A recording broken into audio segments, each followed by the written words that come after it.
এইজন হল আমাৰ গাঁৱৰ ধনীৰাম কাই। প্ৰকৃত নাম হেমকান্ত যদিও গাঁৱৰ ৰাইজে এওঁক ধনীৰাম বুলিয়ে জানে, কাৰণ তেওঁ মানুহজনী আছিল এটা সৰু সুৰা বেংক। ৰাইজক টকা পইচা সুদলৈ দিয়া হ'ল তেওঁৰ কাম, আৰু তেওঁ কেইবাখনো ডাঙৰ গেলামাল দোকানৰো মালিক। আৰু এইফালে এইজন হল আমাৰ মাটি খোৱা। প্ৰকৃত নাম হল বিষ্ণু। মাটি খোৱা বিঘাই বিঘাই মাটিৰ গৰাকী। কাৰোবাৰ মাটি সম্পত্তি বিক্ৰী কৰিবলগীয়া থাকিলে প্ৰথমে তেওঁৰ লগতে যোগাযোগ কৰে। মাটিখিনি তহঁতি কাকো দি নিদিবি, দৰদাম মিলিলে ময়ে ল'ম। এওঁৰো ব্যৱসায় ধনীৰাম কাইৰ দৰেই। আপোনাক দেখোন টকা সুদলৈ দিয়াৰ সময়তে কোৱা আছিল, সময়মতে টকা ঘৰত দি থৈ যাবলৈ। এতিয়া দেখোন মইহে ফোন কৰি কৰি খুজি থাকিবলগীয়া হৈছে। 2 দিন সময় দিছোঁ আপোনাক, পইচা আহি ঘৰত দি থৈ যাবহি। আপোনাৰ সমস্যাৰ কথা এতিয়া মোক কৈ শুনাবলৈ নাহিব।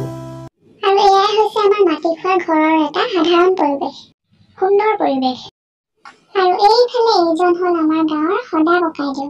এওঁৰ কোনো উপনাম নাই, সৰুৰ পৰা ডাঙৰলৈ সকলোৱে এওঁক সদা বুলিয়ে জানে।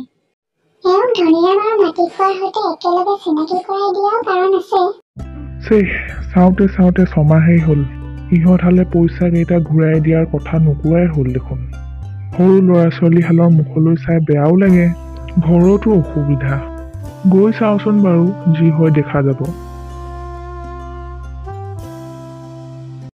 বোলো গৃহস্থ আছেনে ঘৰত?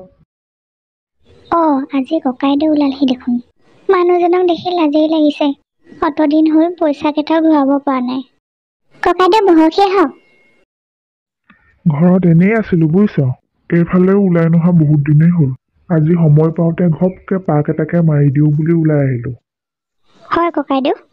পিছে গৃহস্থই ককাইদেউ তেওঁলোকৰ ঘৰলৈ কিয় গৈছে সেইটো ভালকৈয়ে জানে। কিন্তু আমাৰ সদা ককাইদেউ এনেকুৱাই, নিজৰ লাগিলে যিমানেই সমস্যা নাথাকক, মানুহৰ দুখ মৰমবোৰৰ ওচৰত তেওঁৰ সমস্যাই সদায় হাৰ মানে।